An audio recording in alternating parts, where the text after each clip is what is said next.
Mesdames, Messieurs, très heureux de vous retrouver dans ce 13 heures Bénin. Voici le sommaire. Les acteurs de la chaîne des dépenses et les partenaires au développement se préparent à une transformation en matière de gestion des ressources publiques en Afrique. Ces acteurs mènent ensemble pour 2 jours un dialogue de haut niveau sur les systèmes de finances publiques du continent, en mettant en exergue la responsabilité et la transparence. Les travaux ont démarré à Cotonou sous l'égide du programme de développement des Nations Unies. Ensuite, le parti Les démocrates exprime son ras-le-bol après avoir essuyé plusieurs interdictions de tenir des activités. La dernière en date samedi 22 mars où les membres du parti étaient réunis à leur siège départemental d'Assazoumé pour une formation des militants. Ces derniers se sont vus dispensés par la police républicaine pour non-autorisation de la tenue de cette activité. Le parti exprimait sa désapprobation lors d'un point de presse à son siège national à Cotonou. Et puis enfin, l'unité de production d'eau minérale de la Société béninoise de boissons rafraîchissantes située à Poso-Tomé ouvre ses portes au public. Il s'agit pour les responsables de cette usine de montrer aux populations le processus de fabrication des différents produits proposés aux consommateurs. L'initiative s'inscrit dans le cadre de l'édition 2025 de la Journée mondiale de l'eau. Et voilà pour vous le sommaire de cette édition. À nouveau, bonjour et bienvenue si vous nous rejoignez. Les pratiques en matière de gestion des ressources publiques en Afrique vont changer dans les jours à venir. Les acteurs de la chaîne des dépenses et les partenaires au développement se préparent déjà à ces transformations dues au contexte mondial actuel. Pour y parvenir, ces acteurs mènent ensemble pour 2 jours un dialogue de haut niveau sur les systèmes de finances publiques du continent en mettant en exergue la responsabilité et la transparence. Les travaux ont démarré, bien entendu, à Cotonou sous l'égide du programme de développement des Nations Unies PNUD. Suivons le compte rendu. Les panels vont se succéder à tour de rôle pour mieux penser les finances publiques en Afrique à l'aide de la diminution de cagnottes d'aide annoncée par certains partenaires au développement. Le programme de développement des Nations Unies PNUD crée donc cet espace entre décideurs et partenaires au développement dans le but de réfléchir aux innovations pouvant mettre la responsabilité et la transparence au cœur de la modernisation des systèmes de finances publiques sur le continent.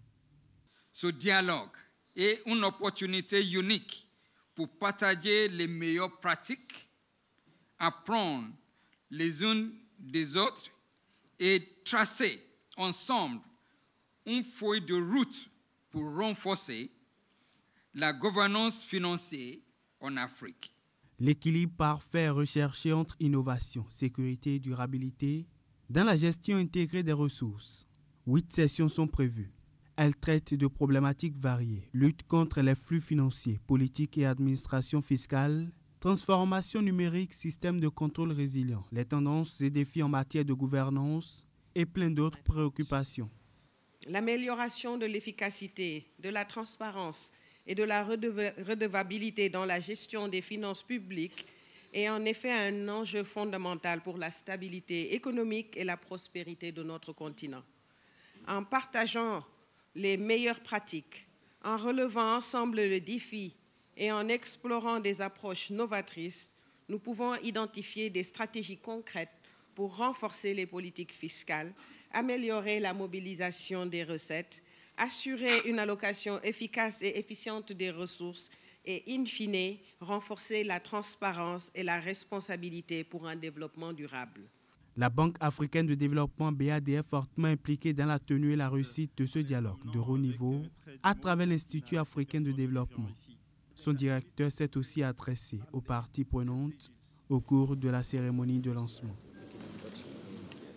Le Conseil national du Conseil économique et social tient depuis bien entendu ce mardi sa 2e session extraordinaire au titre de l'année 2025, une session de 15 jours du 25 au 8 avril 2025 qui se tient sous la conduite du nouveau président de l'institution.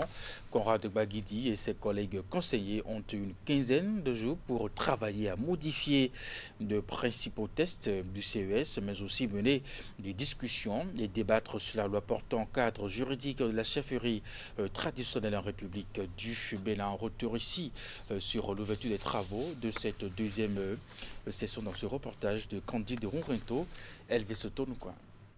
Si tu veux aller vite, marche seul. Mais si tu veux aller loin, marchons ensemble. C'est sur ces mots de Conrad Baguidi que s'ouvrent les travaux de la deuxième session extraordinaire du Conseil économique et social au titre de l'année 2025.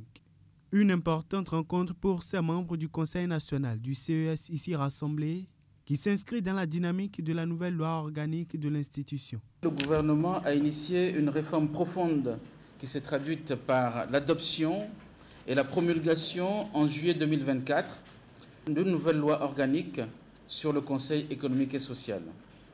C'est sans le moindre doute que le chef de l'État, le président Patrice Talon, est mu par une volonté affichée de permettre à notre institution d'apporter une véritable plus-value aux initiatives de développement entreprises en faveur des Béninoises et des Béninois.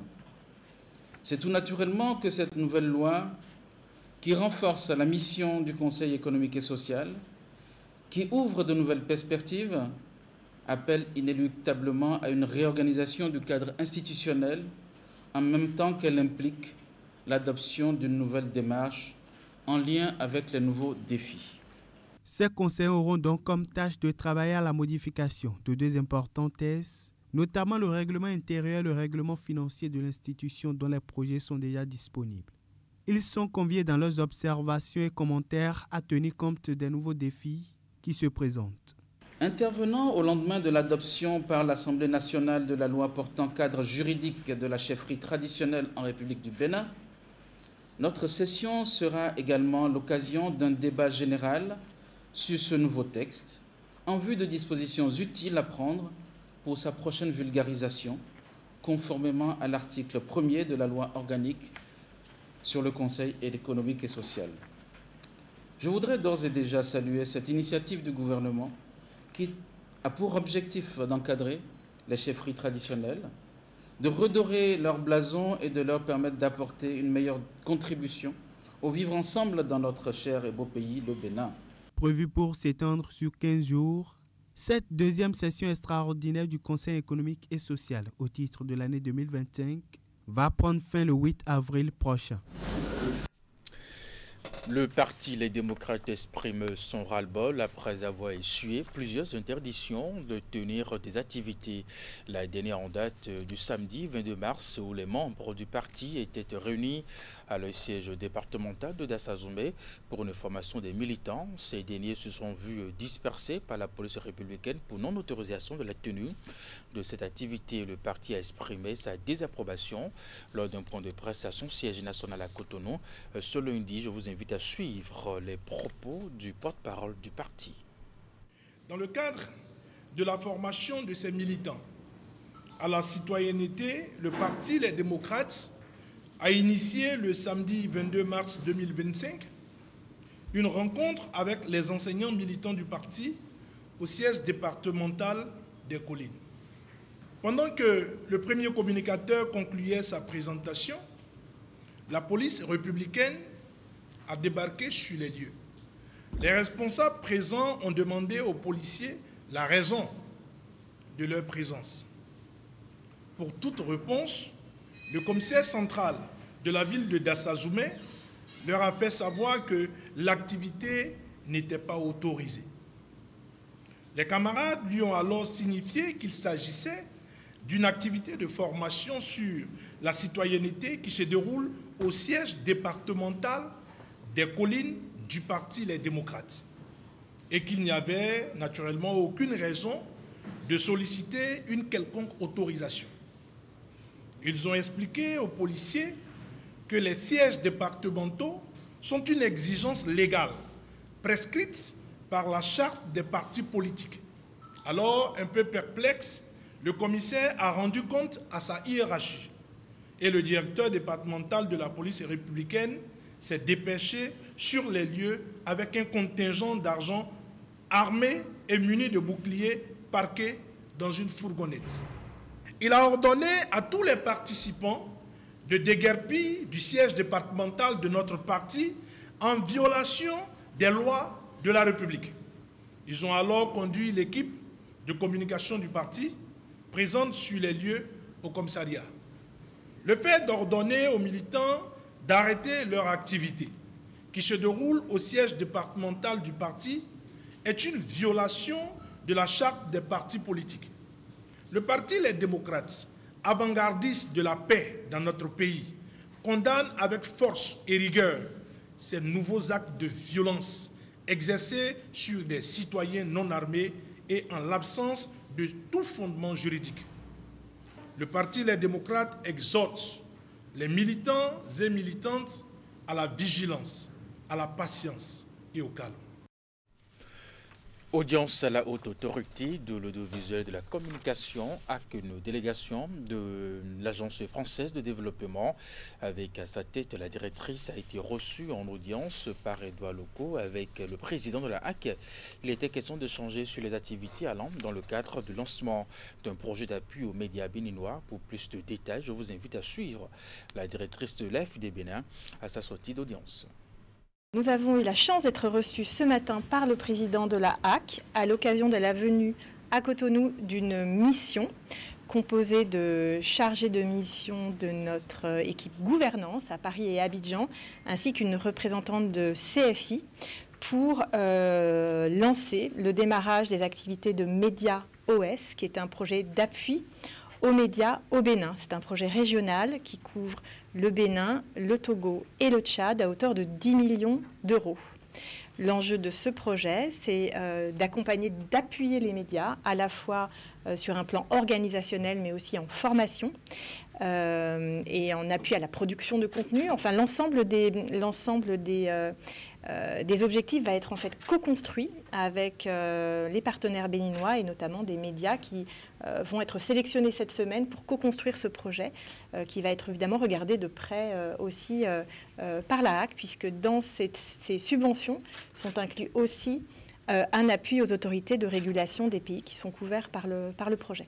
Le président de la HAC nous a rappelé les besoins qu'il y avait aujourd'hui, notamment en formation des journalistes, en appui en matériel.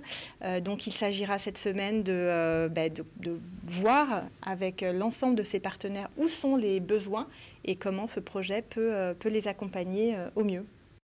Dans la suite de cette édition, lancement du programme d'appui justement à l'entrepreneuriat féminin et puis artisanal dans le Zou. 1350 femmes de 54 groupements seront impactées pour cette première phase du projet qui couvre les communes d'Angbaïzoun, Zapota, Zobodome et Zanyanando.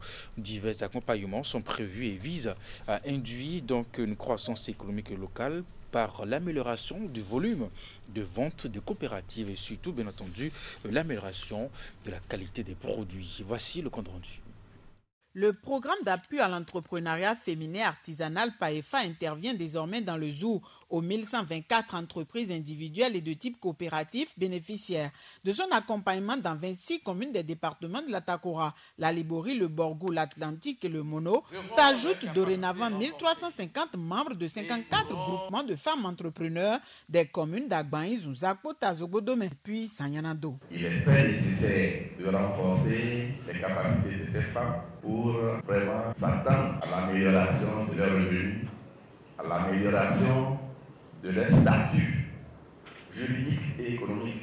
À travers le PAEFA, près d'une dizaine de services seront offerts aux bénéficiaires avec pour objectif d'induire une croissance économique locale par l'amélioration du volume de vente des coopératives et surtout l'amélioration de la qualité des produits.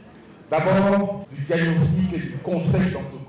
Ensuite, de la formation et vous permettre de pouvoir produire des plans d'affaires, de l'assistance à la formalisation administrative et juridique, de la formation en gestion d'entreprise, de la formation aux outils numériques, de la formation aux activités métiers, de ce que vous voulez faire, de l'assistance aux demandes de crédit et de microcrédit, de l'appui aux actions marketing, aux actions de développement de votre activité, e-commerce, échantillonnage, marketing, publicité. Et enfin, il sera mis à votre disposition en fonction de vos besoins, de ce que vous avez demandé, des équipements pour vous permettre de transformer les produits sur place. Le lancement des activités du dit projet vient marquer une avancée décisive dans l'ambition collective des acteurs impliqués d'autonomiser économiquement les femmes et valoriser leur savoir-faire artisanal et entrepreneurial en général. Et tout cela a un sens parce que, in fine, il s'agit de travailler au bien-être individuel et collectif et travailler à la promotion d'une économie inclusive. Exécuté sur financement de la coopération belge, le PAEFA est la preuve d'une synergie d'action entre le ministère des Petites et Moyennes Entreprises et de la Promotion de l'Emploi à travers l'Agence de développement des Petites et Moyennes Entreprises ADPME en collaboration avec l'Association pour la promotion de l'éducation et de la formation à l'étranger APFE, qui est aussi chargée de sa mise en œuvre dans les différentes zones. Plan international Bénin et l'association des communes de l'Atakura et de la Donga, ACAD, se donnent la main pour lutter contre le chômage des jeunes dans les communes de l'Atakura. C'est à travers un atelier qui a mobilisé à Nati Tengour les élus communaux et les acteurs à divers niveaux de la chaîne de promotion de l'emploi. L'objectif étant d'engager des réflexions sérieuses pour créer un environnement favorable à la promotion de l'emploi et de l'entrepreneuriat des jeunes dans le département de l'Atakura. Alassane Aruna. Engager des réflexions afin de créer un environnement favorable à la promotion de l'emploi et de l'entrepreneuriat des jeunes dans l'Atakura, tel est l'enjeu de cet atelier initié par Plan International Bénin, en synergie avec l'association des communes de l'Atakura et de la Donga, au profit des élus communaux élargis aux acteurs locaux de la chaîne de promotion de l'emploi. Plan International Bénin, en synergie avec l'association des communes de l'Atakura et de la Donga, organise cet atelier pour faire l'état des lieux de l'employabilité des jeunes et de la promotion de l'entrepreneuriat afin de définir des stratégies pour accompagner la jeune dans l'autonomisation et leur prise en charge économique et sociale. Aujourd'hui, c'est avec fierté et joie que nous participons à cet atelier qui, sans doute, ouvrira de nouvelles portes à la jeunesse de l'Atakura, surtout. Pendant 48 heures, les différentes parties prenantes feront l'état des lieux des offres de services offerts aux jeunes. Elles mettront également en place un plan d'élaboration des plans communaux de promotion de l'emploi et de l'entrepreneuriat dans 3 communes du département. Chers participants, au nom des différents responsables de l'enseignement technique et de la formation professionnelle, nous remercions infiniment l'ACAD et Plan Bénin International. Les présentes assises interviennent dans un contexte marqué par la crise sécuritaire qui secoue depuis peu la région nord du pays. Elles s'inscrivent en droite ligne de la politique du gouvernement béninois à travers son programme d'action. Cet atelier est inscrit également dans la droite ligne d'une réflexion à la réponse de la situation sécuritaire que traverse notre pays, notamment notre département. C'est pourquoi, à l'issue de cet atelier, il est attendu de vous des réflexions allant dans le sens d'accompagner et d'aider les communes à mettre en place les plans communaux d'employabilité et de la promotion de l'entrepreneuriat. Au terme de ces assises, meublées par diverses communications en lien avec l'emploi et l'entrepreneuriat des jeunes, une feuille de route sera établie avec des actions bien précises pour changer la situation de chômage que présente l'état des lieux sur l'employabilité des jeunes dans l'Atakura. On parle littérature à présent. Le concours de compte rendu de lecture Livre ton livre est arrivé à son apogée samedi dernier. Les finalistes se sont affrontés sur l'ultime épreuve du speech. 10 gagnants sont sortis de cette épreuve qui a réuni parents et invités au Palais des Congrès de Cotonou. Cette deuxième édition du concours organisé par l'ONG Matayara est également une mention spéciale aux femmes. Esther Tofa pour les détails. S'il est possible d'avoir une vision à l'horizon 2060 où le chômage et la pauvreté ne sont que des souvenirs lointains pour les Béninois désormais fiers, alors je veux être optimiste. Primaël Kodjo, il remporte le premier prix junior de cette deuxième édition du concours Livre ton livre. Ce prix junior est l'une des innovations de cette édition 2025 du concours de compte rendu de lecture organisé par l'ONG Matayara à l'intention des jeunes et adolescents et soutenue par le ministère des Affaires sociales. Cette initiative a un objectif, on va dire, tripartite. Le tout premier, c'est de faire la promotion des auteurs béninois, parce qu'à chaque édition, il y a un livre qui est retenu, qui est promu donc, à travers les différentes actions que nous menons. Secondo, faire la promotion de la littérature, de la lecture elle-même, c'est-à-dire renouer les enfants, la jeunesse, même les adultes avec l'amour pour la lecture. Et tertio, spécifiquement pour cette édition, c'était de célébrer la résilience des femmes. Le premier prix de la catégorie senior est remporté par Marshall Descamps. Il repart avec de nombreux lots offerts par les partenaires de l'événement. Il s'agit entre autres de voyages sur la Côte d'Ivoire, tout frais payés, une enveloppe financière de 100 000 francs et un abonnement d'1 an à la bibliothèque Bénin Excellence. L'ouvrage imposé cette année est « Réveillez votre esprit optimiste » de Cédric Akerebourou. Réveiller votre esprit optimiste est né d'une conviction profonde. L'optimisme n'est pas un trait de caractère inné, mais une compétence qui s'acquiert et se cultive. À travers ces pages, j'ai voulu offrir des idées concrètes, des clés pour déverrouiller le potentiel optimiste qui sommeille en chacun de nous. Être optimiste, c'est avoir la capacité de voir, ils l'ont dit, les candidats, les opportunités dans les défis, apprendre de ses erreurs et rebondir face à l'adversité. Entendre et voir des enfants être habités par ce concept me procure vraiment une sensation intense. Le prix spécial Valentine Agbo Akerebourou, célébrant le leadership féminin, est la surprise de la 2e édition du concours Livre ton livre. Il est initié par l'auteur en hommage à sa mère. Le prix est décroché par Mobinatou Yakobou, arrivé 4e au thème de l'épreuve finale dans la catégorie senior. Et pour finir cette édition, l'unité de production d'eau minérale de la Société béninoise de boissons rafraîchissantes située à Posotomé ouvre ses portes au public. Il s'agit pour les responsables de cette usine de montrer aux populations le processus de fabrication des différents produits proposés aux consommateurs. L'initiative s'inscrit dans le cadre de l'édition 2025 de la Journée mondiale de l'eau. Retour ici sur les temps forts de cet événement avec Narcisse Alossé. Des consommateurs des produits de la Société béninoise des boissons rafraîchissantes en immersion dans les locaux de l'usine de production de l'eau minérale ici à Posotomé. Une journée portes ouvertes initiée en marge de la Journée mondiale de l'eau pour permettre au public de voir de visu le processus de fabrication des différents produits proposés aux consommateurs. Vous voyez, et l'eau étant souterraine dans le forage. Ces visiteurs de circonstance ont eu droit à des explications ici, tout comme à la station de traitement d'eau usée au sein d'une unité industrielle qui fonctionne sur un engagement d'une gestion durable des ressources en eau. Et de 2016 à ce jour, la consommation d'eau par litre de bière produite est passée de 9 litres à 3 litres, soit des millions d'hectolitres d'économie d'eau, faisant de la filiale béninoise une référence pour le pays, mais aussi une référence pour le groupe Castel. Des statistiques qui confortent la Sobebra dans sa politique de responsabilité sociale avec un point d'orgue pour le capital humain. Santé et sécurité, la qualité de nos produits et surtout la préservation de l'environnement. C'est d'abord de cela qu'il s'agit lorsqu'on parle de responsabilité sociale d'une entreprise. Cette unité de production fait aussi parler son statut de société citoyenne en veillant surtout au bien-être des communautés.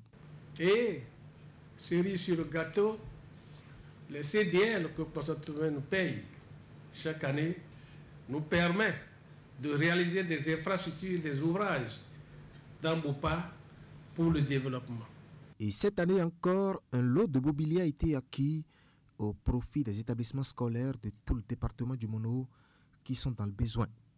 Autant d'efforts qui accompagnent une vision. Notre vision pour l'avenir est de poursuivre le développement de l'usine de production d'eau minérale de Posotomé, tout en prônant la qualité, l'innovation, la responsabilité et le dialogue avec nos partenaires et nos consommateurs. Au service du monde industriel au Bénin depuis 1957, année de sa création, La Sobebra est connue pour la qualité de ses produits proposés au public. Une qualité qui a d'ailleurs fait grimper l'usine de Possotomé sur le tableau des certifications conformes au référentiel moderne. Et c'est la fin de cette édition. Mesdames, Messieurs, merci de l'avoir suivi, de votre fidélité à nos programmes à 16h, votre bulletin d'information 19h30, la grande édition de la soirée. Juste après votre émission, l'info continue. Portez-vous bien et à très bientôt.